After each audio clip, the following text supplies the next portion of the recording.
और उसके पीछे पीछे गुल्ली और बुल्ली भी जाने लगे।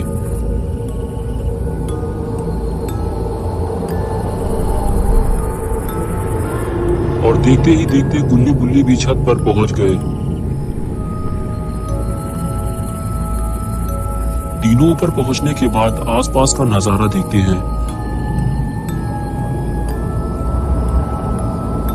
दूर दूर तक काला और घना जंगल है। आबादी का तो नाम और निशान तक नहीं है।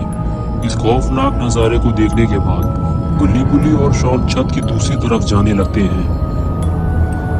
ये तीनों चुपचाप बिना आवाज किए ग्रैनी के घर के अंदर जाना चाहते हैं, लेकिन तभी अचानक से छत का एक हिस्सा टूट जाता है और शॉन सीधा ग्रैनी के घर के अंदर जमीन में जाकर गिरता है और बेहोश हो जाता है। गुल्ली और बुल्ली ये देखकर डर जाते हैं।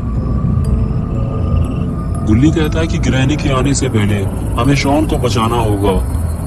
बुल्ली कहता है कि तुम यहीं रुको, मैं जाकर शॉन को देखता हूँ। ये आवाज ग्रैनी ने जरूर सुनी होगी और वो किसी भी वक्त शॉन के पास आ सकती है। और फिर बुल्ली उसी टूटी हुई छत से नीचे उतरने की कोशिश करता है। ये काम बहुत ही खतरनाक है। बुल्ली ऊपर से नीचे गिरकर मर भी सकता है। तभी बुल्ली नीचे झांक कर देखता है तो शॉन वहां नहीं होता जहां वो पहले था। शायद ग्रैनी उसे उठा ले गई है। बुल्ली गुल्ली से कहता है कि तुम ज्यादा आगे मत आओ, ये घर बहुत ही बुरी हालत में है, मैं जाकर शॉन को ढूंढता हूँ। ये कहकर बुल्ली नीचे कूदने को तैयार हो गया और अपनी जान को खतरे में डालकर ग्रैनी के घर के अंदर कूद गया। घर में कूदते ही बुल्ली को एक अजीब सा खौफ महसूस होने लगा। सामने लगी हुई खौफनाक तस्वीरें और घर की ये खस्ता हालत देखकर लगता ही नहीं है कि यहाँ कोई रहता होगा। और घर के मेन दरवाजे को लकड़ियों से बंद कर दिया गया है और घर से बाहर निकलने का दूसरा कोई रास्ता भी नहीं है।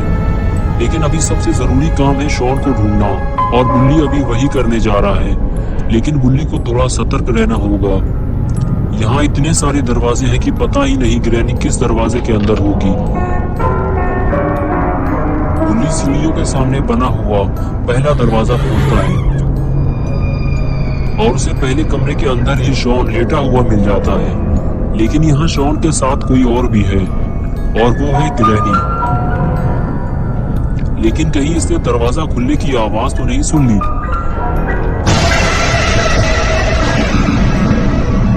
ग्रैनी ने बुल्ली को देख लिया है। बुल्ली बाथरूम के अंदर छुप गया है। लेकिन अब ग्रैनी उसे पूरे घर में ढूंढेगी, क्योंकि जो एक बार ग्रैनी के घर में आ जाता है वो उसे वापस नहीं जाने देती।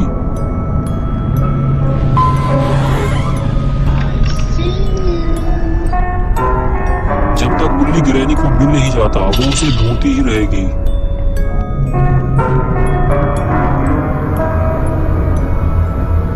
ग्रैनी के नीचे उतरते ही बुल्ली दरवाजा खोल कर देखता है ग्रैनी अभी नीचे जा रही है।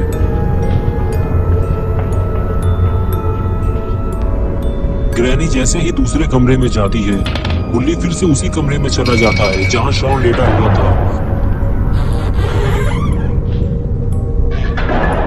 बुल्ली को जो भी करना है जल्दी ही करना होगा, क्योंकि ग्रैनी किसी भी वक्त वापस आ सकती है।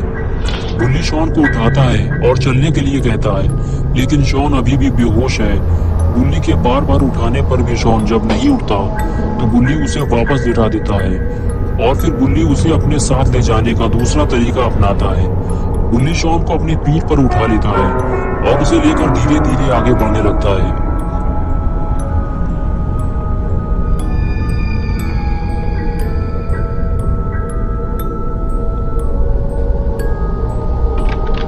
कमरे से बाहर निकलते ही बुल्ली गुल्ली को नीचे आने के लिए कहता है और बताता है कि शॉन मिल गया है, तुम नीचे आ जाओ, मैं इसे लेकर नीचे आ रहा हूँ।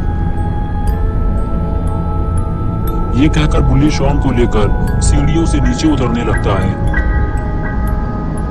लेकिन नीचे उतरते हुए दीवार पर लगी दो तस्वीरें उससे गिर जाती है।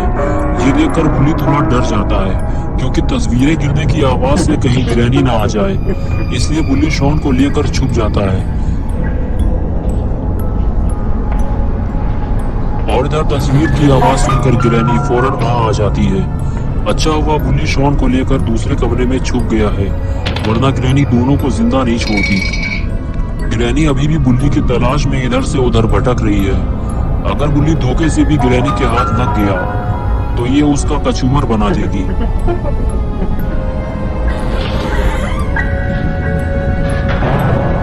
बुल्ली 2 बार ग्रैनी के हाथ आते आते बचा है और अब वो घर का मेन दरवाजा खोलने जा रहा है, जिसे ग्रैनी ने लकड़ी के टुकड़े लगाकर लॉक किया है।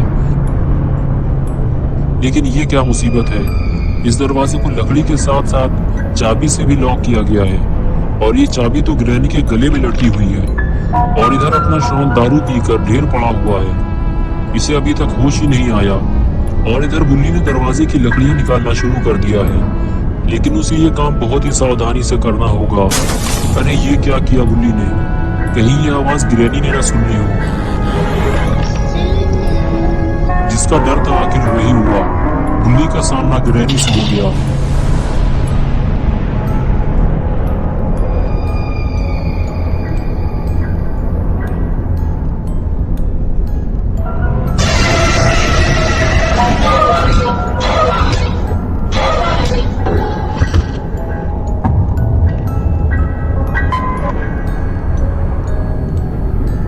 ग्रैनी ने बुल्ली को मार मार कर बेहोश कर दिया और फिर उसे ऊपर ले जाकर कमरे में बंद कर दिया। और बेचारा बुल्ली इसी इंतजार में खड़ा हुआ है कि बुल्ली शॉन को लेकर बाहर आने वाला है।